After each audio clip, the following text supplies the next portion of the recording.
Coming up next on Arizona Horizon, we'll discuss the political and economic fallout from the now vetoed Senate Bill 1062. And we'll check out an art exhibit in Tempe that looks at the impact of popular culture on society. Those stories next on Arizona Horizon. Arizona Horizon is made possible by contributions from the Friends of Eight, members of your Arizona PBS station. Thank you. Good evening and welcome to Arizona Horizon. I'm Ted Simons. The governor today signed a bill that repeals controversial election law changes that were approved last year. The governor's actions mean that voters will not have the opportunity to decide the law's fate in a referendum. And now that the law has been repealed, it allows Republicans in the legislature to pass the same legislation again, either in part or in total. Representative Eddie Farnsworth led the repeal effort. He says no plans to reintroduce any of the repealed legislation are in the works now, but House Speaker Andy Tobin says some parts of the law may have merit and may need to be addressed. Democratic Congressman Ed Pastor says he is going to retire after 23 years on the job. The senior member of Arizona's House delegation was the first Hispanic from the state to be elected to Congress. Shortly after today's announcement, Maricopa County Supervisor Mary Rose Wilcox announced she will resign her post to run for Pastor's seat, and state lawmakers Ruben Gallego and Steve Gallardo are also announcing their interest in succeeding Pastor. After days of intense pressure, the governor vetoed Senate Bill 1062 yesterday, a bill that, according to opponents, would have led to discrimination against gays and lesbians. Even though the bill was vetoed by the governor, the ferocity of the debate left a mark, on Arizona. And here to talk about the impact of Senate Bill 1062 is ASU pollster Bruce Merrill. Also joining us is economist Jim Rounds of Elliott T. Pollock & Company, and Marcus Dellatino, political consultant with the firm First Strategic. Good to have you all here. Thanks so much for joining us. Start with you, Bruce. No real surprise regarding the governor's veto, I would imagine. Were you surprised the legislature passed it in the first place? Well, I was proud of the governor at least to chastise the legislature for even bringing that bill up to her office. And yes, this had implications for the economy of Arizona. We're beginning to recover now, and you can talk to us about that a little more.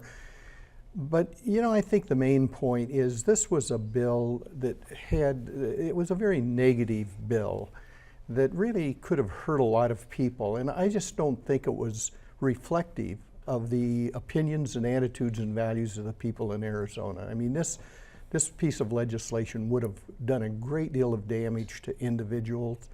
And I think we're better than that in Arizona. So I was proud of the governor. Were you surprised, I'll ask you as well, were you surprised that she vetoed? Were you surprised at were you surprised at any of this? Because I think a lot of lawmakers that passed this, they're real surprised. You know, this isn't our first rodeo with controversy. So am I surprised that this comes up on occasion? No, I wasn't surprised that she vetoed it. And what I thought was really interesting is that you have checks and balances in government.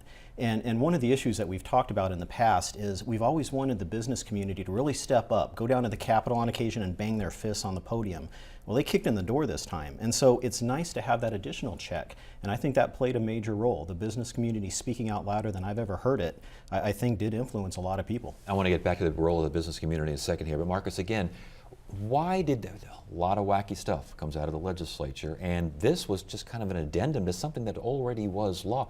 Why did this get this kind of reaction? Well, remember, this isn't the first time we've seen this bill. This bill went up to the governor's office last session, and she vetoed it, which is most people forget about.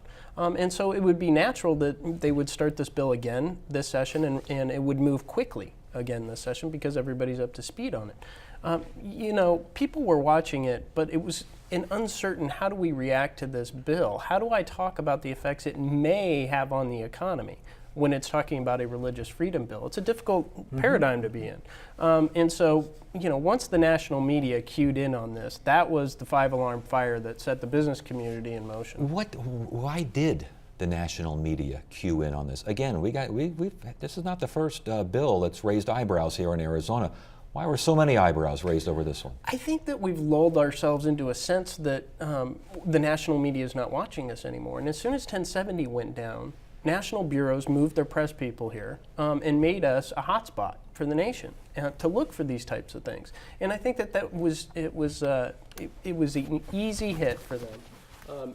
a couple emails, a couple tweets went out talking about how this legislation is discriminatory. All of a sudden, the reporter from, whether it's the New York Times or the LA Times says, hey, we got to get to Arizona and take a look at this piece of legislation. And that's how quickly it really moves. And they're still going to be paying attention. They need to be careful and have a really clean and short remainder of the session, because any little slip up or anything that's even a little bit controversial is going to be magnified because of what happened so far. And I'd agree. Please. Well, I think also it just reinforced this very negative image that Arizona has, frankly, in the media throughout the country. And after 1070, this has just followed that, and so it was kind of a natural thing with the media to jump on this. And the media creates these issues to a very large extent. And many of the questions I've been getting is, has this done new damage to Arizona? Perhaps, but I think more than anything is simply reinforce this idea from the interviews I've been giving today about all these crazy things that happen in Arizona. Been giving a lot of interviews today? A lot. Around the country and around the world, I would imagine? Yep. Same kind of questions, same kind of... Well, unfortunately, some of them start with what's in the water out there. I mean, why do we keep hearing about this? And we'd raised this issue earlier, and I think you have to look at the primary system, not only in Arizona, but around the country, where we end up electing people that are not really representative of the average voter, and that's particularly true in Arizona. And you mentioned earlier the business community coming up and making a stand here. Where was the business community back when this was being debated? I mean, I know that at the legislature now, there was some pretty hot and heavy conversation on this. Is this the kind of thing where the business community, because I thought Medicaid expansion would do a little bit of this, give a little bit of impetus to business. When is that particular beast going to start raising its head? Well, these types of things, you can't always anticipate it. You can't always anticipate that exponential effect, like when things pick up, the national media comes in. It just accelerates so quickly.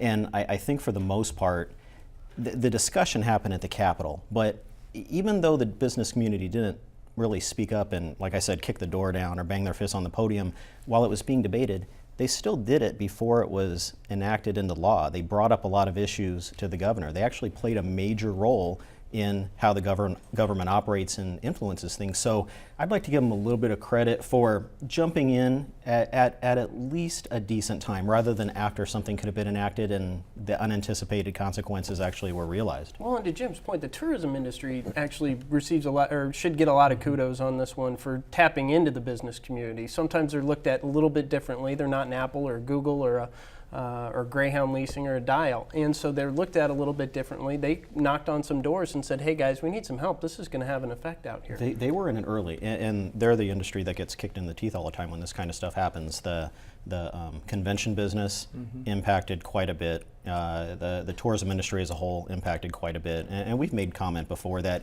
when you look at the state as a whole, a lot of these impacts aren't going to derail the economy. We're not going to go into a recession, but the impacts can be significant. But the tourism industry did step up pretty early on and raise some red flags. And again, it's because they keep getting impacted time and time again when these things happen. That's the first industry to get nailed. And Jim, however, and this may be a little unpopular to say, part of the problem is, how do you define the business community? I mean, what's happened in Arizona with the major decentralization, where all of the, many of the leaders, for instance, in Greater Phoenix leadership, are people that have only been here a few months. I mean, I think there's a real lack, frankly, of concerted business direction in this state that we could use more of. Speaking of business leaders that have only been here a short while, a lot of residents have only been here a short while. So with all of this going on, the impact now on upcoming elections, Republicans who oppose this, does it help them? Republicans who supported this and are fighting for it, help or hurt them? How does this change the landscape, or does it?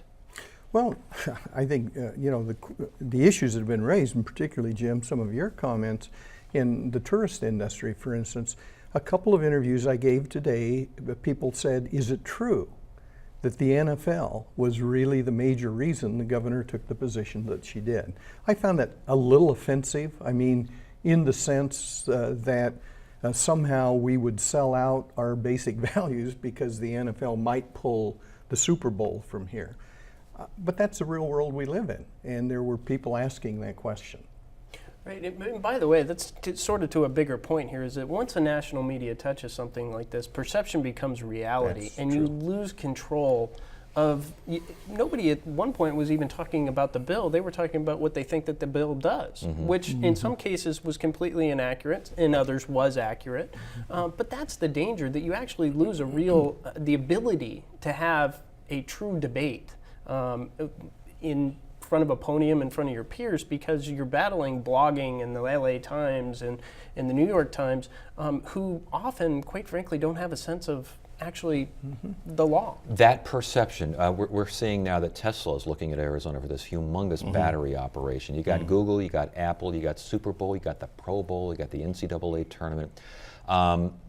Were these things threatened much or at all by just the fact that 1062 passed the legislature and the governor had to do what she did?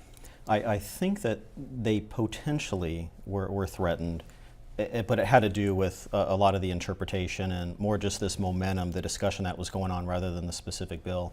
And the reason that I think that there could have been an NFL play is that we went through this before. Again, not our first rodeo. All the examples that you give on how these types of bills could impact the economy, Arizona is usually that first example if you look through our history.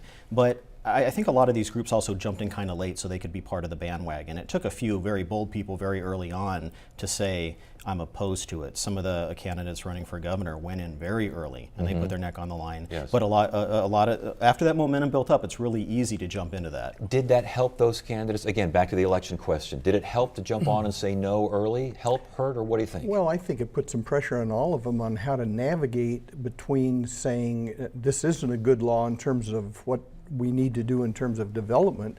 But on the other hand, remember, it's those voters that supported this law that are the primary voters that have a big influence on who's going to get the nomination. Right.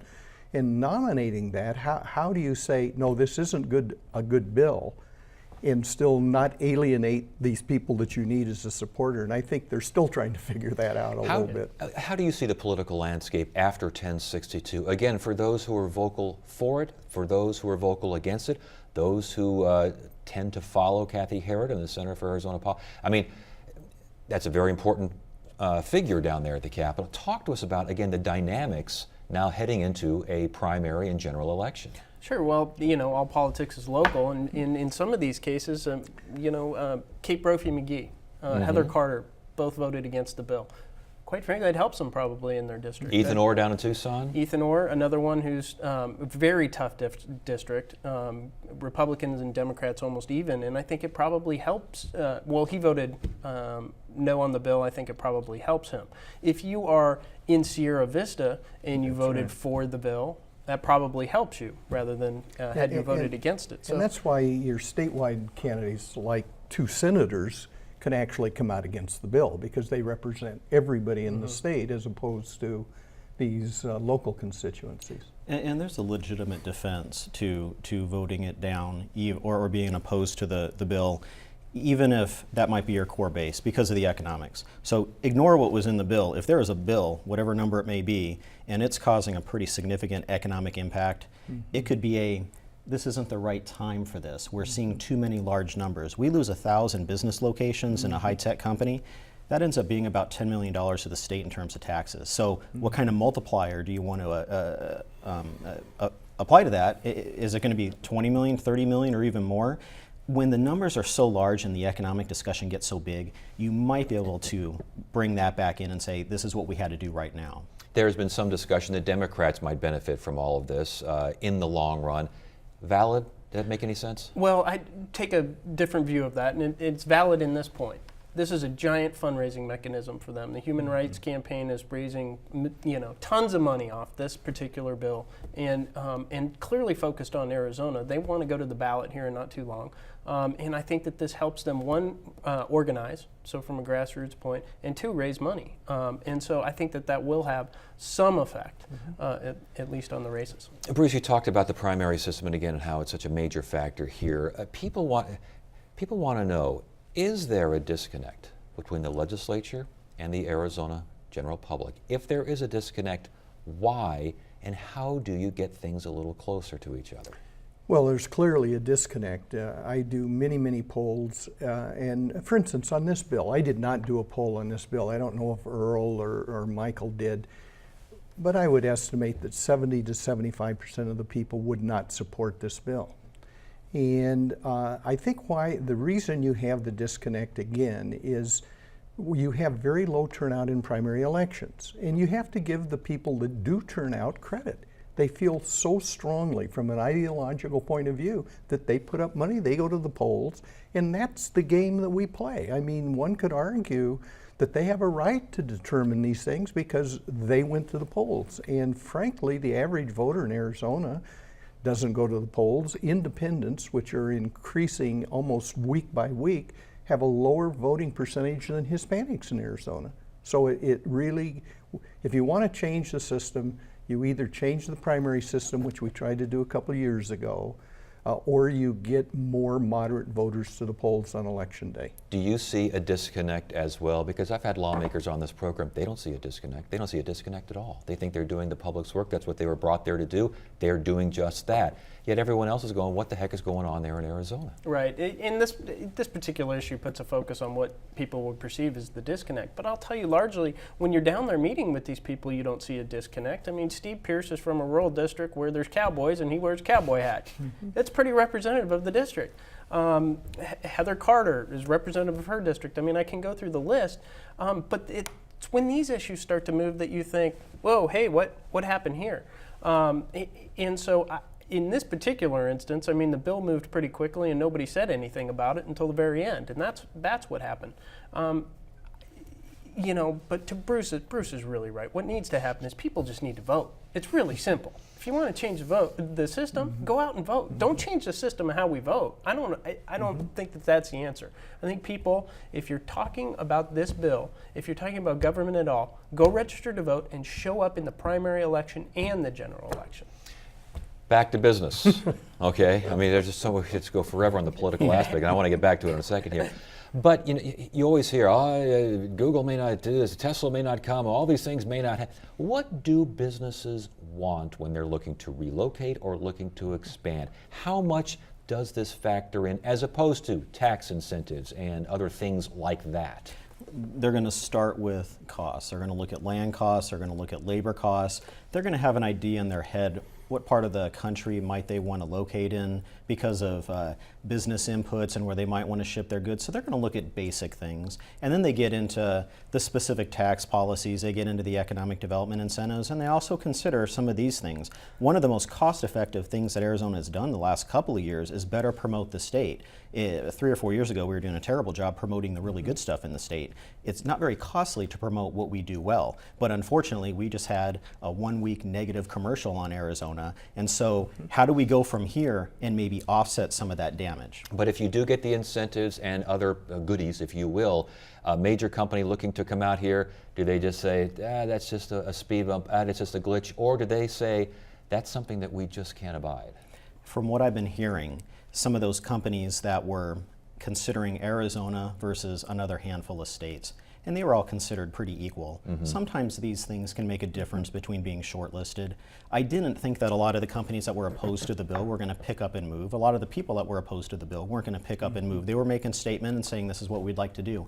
But I think it did have a business impact. Now, I think we took care of a lot of that with the veto, but I don't know how lasting it's going to be. Interesting. Yeah, and I do think that we shouldn't overlook before we leave. We know what the consequences would have been had this bill gone into law. You would have seen demonstrations, you would have seen national and international coverage of this.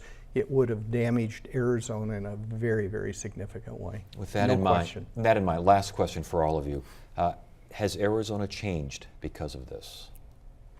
I'm not sure that it's changed because of this. This has probably reinforced some images that may or may not be real images, but you know, I don't think it's changed dramatically because of this issue. What do you think? What do you think, Marcus? I would say I don't think it's changed. I mean, to Bruce's point, I don't think it was a fair characterization in the first place. But I would also argue that this debate is going to continue. It may not be tomorrow, But this debate will have to happen, and this discussion will have to happen between religious rights and the other side, because I don't see it going away anytime soon. What do you think, Jim? Has this changed the state in any way? I want to end with something positive. I was really impressed that the business community stepped up and had a major influence on something like this. I actually feel a little bit better about the business community working with politicians going forward. Now, it was very unpleasant going through this, but if this continues in a responsible way, maybe it'll keep us out of some of these problems, but I'm still very optimistic. All right, great discussion. Good to have you all here. Thanks for Thanks. joining Thanks, us.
A new exhibit at the Tempe Center for the Arts is taking visitors back in time while looking to the future. Producer Christina Estes and photographer Juan Magana show us how past pop icons are influencing the next generation. He's one of the guys from Fantastic Four. Is that Captain America? Yeah. Yeah. What does he do? They're items few people would expect to see featured in an art gallery. What we've got all along this wall is that we've got famous Batman characters from the 1960s television show. And a lot of these are the famous villains like Catwoman. But they make perfect sense to Michelle Nichols-Duck. She coordinated the exhibit called American Pop, Comic Books to Science Fiction and Beyond. It is all an exhibition about the loves that people have for comic books, science fiction TV and film, the real science behind science fiction, and the artists who are living today that are inspired by all of those things. One artist's love for superheroes led to this unique quilt. It's actual comic book pages, so they're paper. They are stitched together, and in here we've got Batman and Spider-Man and Captain America, different superheroes. He embroiders some details on some of these comic book pages. He also knitted this 10-foot-tall Fantastic Four costume. No one really could have worn that. We get some giggles, and I think that's okay. And then people think a little bit more about, well, why would an artist make a knitted superhero costume? They might ask the same question about this Proton Pack, built by a Tempe teacher and artist to resemble the one worn in the 1984 Ghostbusters movie. And he studied Dan Aykroyd's costume, and he replicated from scratch all of these different parts to make this pack. And he told me that even this part right here, this round area, is a frying pan. This rainbow cord doesn't exist anymore, so he had to order that on eBay. You'll see plenty of items that are hard to find, like Batman books, a helmet, even a compass watch. This is actually my display. I've got a Han Solo gun, I've got Han Solo action figure, Darth Vader, Luke Skywalker, and Princess Leia. And I was really enamored of Princess Leia when I was little, and I wanted to be her. Sci-fi characters of the past have influenced many of today's scientists, including an ASU professor who donated the Star Trek costume he made in college. I think it's as much about the process for some people that are into pop culture, of the collecting or the researching or the making of those things, as it is about the final product. Making connections between fantasy and reality is key to this exhibit, next to a display of strange adventures, comic books, You'll find meteorites from ASU's School of Earth and Science Exploration. Some of the kids that are looking at the show might be inspired by some of the science behind the science fiction, Otter's my favorite. or the moral stories behind some of the comic book heroes, He's grabbing the girl. Yeah, somebody's gonna rescue that girl. and might take that to the next level and either create their own comic book heroes or get more interested in science. The exhibit at the Tempe Center for the Arts runs through June 8th. Admission is free, and every Friday night the gallery also hosts science fiction lectures and discussions. Friday on Arizona Horizon, it's the Journalists Roundtable, the latest on the political fallout of failed Senate Bill 1062, and we'll look at the career of retiring Congressman Ed Pastor and see what's next for his congressional district. That's Friday on the Journalists Roundtable. That is it for now. I'm Ted Simons. Thank you so much for joining us. You have a great evening.